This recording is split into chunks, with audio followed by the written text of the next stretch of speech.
Been reading the news? I know. I almost slashed my wrists, too. What a mess. The military have taken over in Pakistan. What do? They've been thrown out of the Commonwealth. Ooh, they'll stop them in their tracks. No more tea with the Queen. People are asking who's in charge, the military or the politicians. Hey, this is Pakistan. Nobody is in charge. Francophone judge in Quebec has struck down the language law. She says signs in Quebec can now be in English. An English-speaking Quebecer said, at last, the sign on my lawn can say what I really want it to say. For sale, moving to Toronto.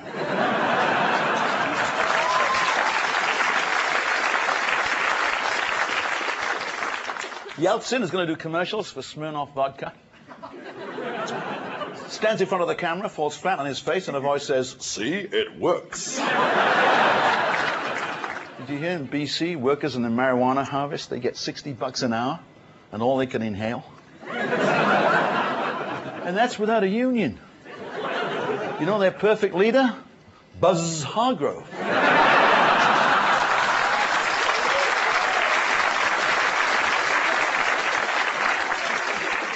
Do you realize the last 3 premiers of British Columbia had to resign under a cloud?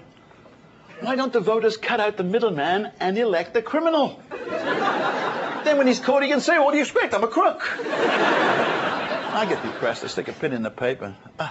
You find some odd stories. Take Michael Jackson. Got a divorce citing irreconcilable differences. He said, I'm a boy and she's not.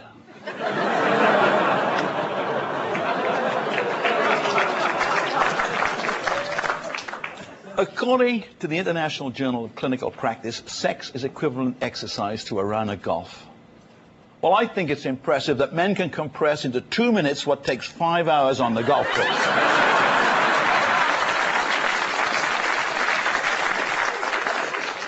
There's a drug epidemic in Scotland, but they've got new aversion therapy. They inject heroin into a haggis.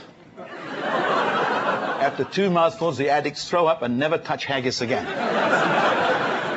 Let's face it, I mean, any country that eats ground-up sheep's innards has got to wear kilts.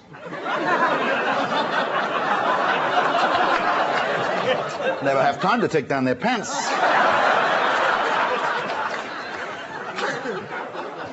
The courts have ruled that native rights to fish apply to timberland as well. Non-native fishermen have said, okay, they can go into the forest at any time of the year and catch all the lobster they can find. Fergie told a British newspaper she would like to remarry Prince Andrew. She said, I'll never take his ring off my finger. The real reason is she's put on so much weight she can't get the ring off the finger. What incredible.